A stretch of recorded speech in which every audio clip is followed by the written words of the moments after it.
আর এবার নদিয়ার কালীগঞ্জে একটু নজর রাখবো, কারণ গ্রামে স্থায়ী পুলিশ ক্যাম্প, সিসি ক্যামেরায় নজরদারি, পুলিশ প্রশাসনের অ্যাকশনে আস্থা ফিরছে এলাকাবাসীর। স্বাভাবিক হচ্ছে কালীগঞ্জের মোলান্দি গ্রাম।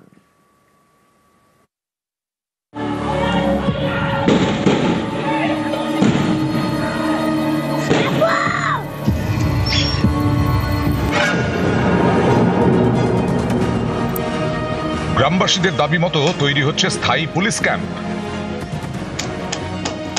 বর্তমানে পরিস্থিতি সুস্থ এবং খুব ভালো। এখন এখানে স্থায়ী ক্যাম্প হয়ে গেছে এবং তার সঙ্গে সঙ্গে সিসি ক্যামেরা হয়েছে। দুষ্কৃতীরা এখন আর কোনো সুযোগ পাবে না। বসানো হচ্ছে সিসি ক্যামেরা, সিসি ক্যামেরায় চলবে নজরদারি, পুলিশি ধরপাকড়ও চলছে। পুলিশি তৎপরতায় ফিরছে আস্থা, ছন্দে ফিরছে নদিয়ার কালীগঞ্জের মোলান্দি গ্রাম। এখন আপাতত পরিস্থিতি শান্ত, এখন প্রশাসন আছে, সবাই নর্মালভাবে চলাফেরা করছি আমরা, এখন কোনো সমস্যা নেই।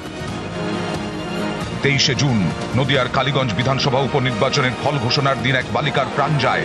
বিজয় মিছিল থেকে বোমা ছোড়ার অভিযোগ ওঠে, বোমায় মারা যায় 13 বছরের তামান্না খাতুন। এ নিয়ে রাজ্য রাজনীতিতে শোরগোল পড়ে যায়। অভিযুক্তদের ধরতে অ্যাকশনে নামে পুলিশ। পরিবারের অভিযোগের ভিত্তিতে একে একে পাকড়াও করা হয় অভিযুক্তদের। অভিযান চালিয়ে উদ্ধার করে বোমা।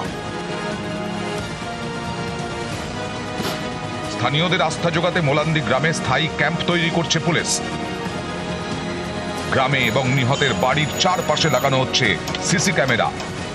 ক্যাম্প থাকলে পারে অনেকটাই আমাদের গ্রামটা নিরাপদে থাকবে। দুষ্কৃতী বদমাইশ মানুষ আছে, তারা সমস্যা করতে পারবে না। সিসি ক্যামেরা থাকলে সমস্ত এলাকায় কে কিভাবে চলছে, কোন বদমাইশ কি করছে, কোন ভালো মানুষ কি করছে, সমস্ত সিসি ক্যামেরা থেকে একটা ফুটেজ দেখা যাবে বলে এই কারণে অনেক সেফটি থাকবে, ভালো থাকবে।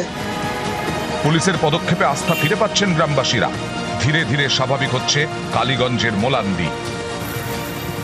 আতঙ্ক ভয় না, কোনো কিছু নেই। ব্যবসা বাণিজ্য ঠিকঠাক, সব কিছু ঠিকঠাক, নর্মাল একদম। রাস্তাঘাটে মানুষ বেরোচ্ছে? হ্যাঁ, সবসময় সবাই যাতায়াত করছে। পুলিশ পাহারা দিচ্ছে? হ্যাঁ, পুলিশ সবসময় আছে। নদিয়া থেকে সমীর রুদ্র, নিউজ 18 বাংলা।